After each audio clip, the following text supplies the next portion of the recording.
I haven't had a lot of time to get to these videos, and they take time to do. And this morning's Father's Day, so here's what I'm doing. Okay, you really got to get on this idea that you don't want to take these little baby pigeons out until they're 35, 36 days old, and 40 days is better.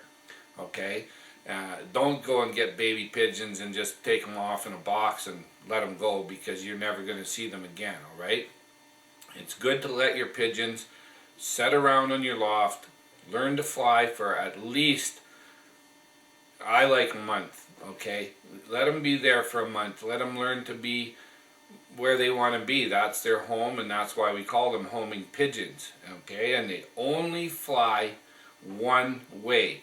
Now, I've heard stories that they can be trained, some of them, two ways. I don't really know how, but in any case, racing homing pigeons fly home, and that's why we call them homing pigeons. They love home, and anyone that tells you any differently, they got bugs in the bush. Okay, that's what they do. They fly home because they love home. So you need to teach them to love home and to love dad or mom. Okay, that's your daddy and mommy. When you raise them from babies, especially yourself, you're their daddy and mommy. They hear you when they're in an egg. So I call myself daddy. I don't care what anyone says, I'm daddy to them, and that's it. So when they come in, I say, come daddy, come daddy. And I shake the can, okay? And you always shake the coffee can. If it's a pail, whatever you use, but always use the same thing. If you're going to start with a coffee can, use a coffee can. And you need something like peas in it, or beans, or something that really rattles. It makes a good loud sound. If you can't whistle worth a darn, get yourself a whistle. Stay with that whistle. If you're in a city landscape where it's really tightly packed with people, you may have to use a silent whistle, and I'm quite certain that the racing pigeons will be able to hear that. Now, I've never tested that, but if you start blowing a a P-type whistle in your neighborhood, you're going to end up with enemies. And if you're too loud shaking the can, you're going to end up with enemies. So them cans it's amazing. When you hear me up at my loft and that calling at the loft video, I'm over 100 feet away. And it's just the same microphone I'm using that's built into the camera. Okay, so it's loud, and a coffee can is even louder. It's just a ree sound. Okay, so that's what you're doing. You need to get that in your head fixed. Another thing is food. You don't need really fancy food. Okay, all you need is a basis of corn, wheat, barley, and a little bit of chicken pellets. Okay, and when you're in a pinch, well, you can just feed them just corn, but don't do it for too long. You're going to need a good grit. Now, Dennis Weinrich has a good grit that he shows on there. However, excluding iron, they're going to get most everything they need in their chicken ration. If you have some chicken ration, it has selenium in it, vitamin A, vitamin D, calcium. Okay, so but you really need iron in there, and it's good to have a good mineral complex. Okay, and I do like Dennis's grit.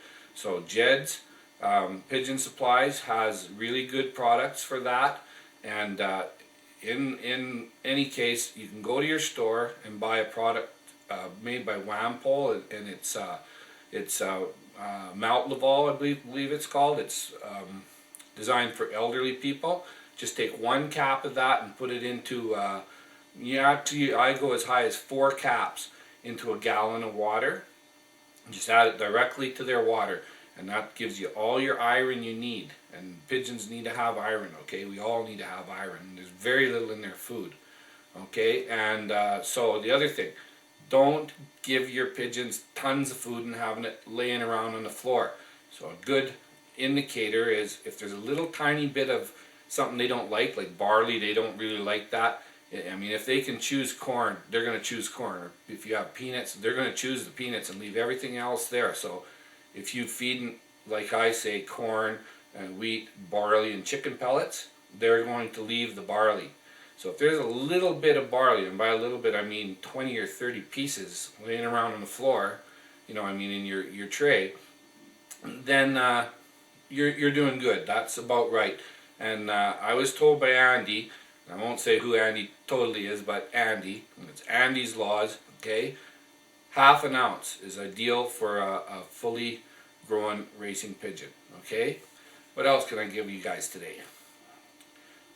You need to have a landing board. I wrote that on my thing. It's absolutely essential.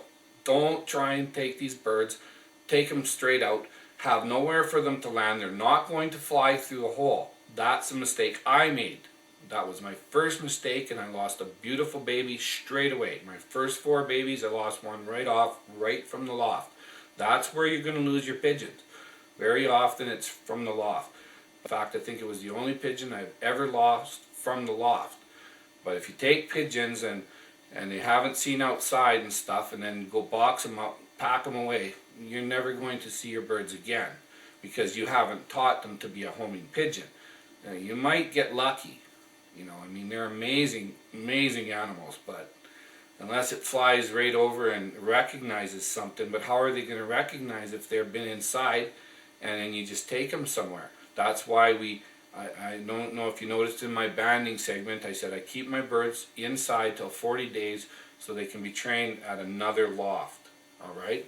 Very important. They must be out on top of the loft. Put them in the aviary first. Let them look around in there for a couple, 2-3 days. You know, if they're 40 days old, you can just leave them in there, and especially if you have young bird. Well, if you have a young bird loft, you're great. Then you can take them at 32 days or so when you know they're eating on their own. Put them in there, let them look out, look around, then just put them on top. Don't throw them, just put them on top. Okay, then after, catch them inside in the morning. Take them, give them a little toss, just like this, towards the loft.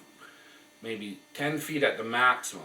Like that, let them sit there. Don't chase them off. Okay, never chase them off. You don't want them going flying when they're not really ready. Okay? So then just let them do that. Pretty soon hopefully they'll sit there.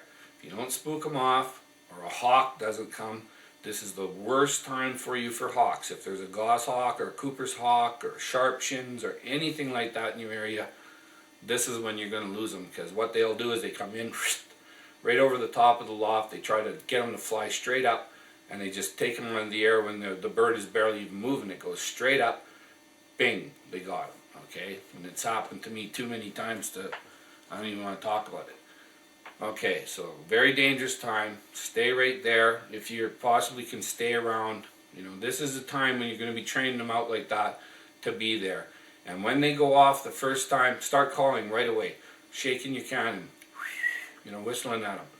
Okay? What else can I tell you guys? Well, that's about it. If there's anything else I can think of, I'm very tired this morning. I was up till, I think, 2 last night making that stupid video, so. Okay? Toss Start, signing off.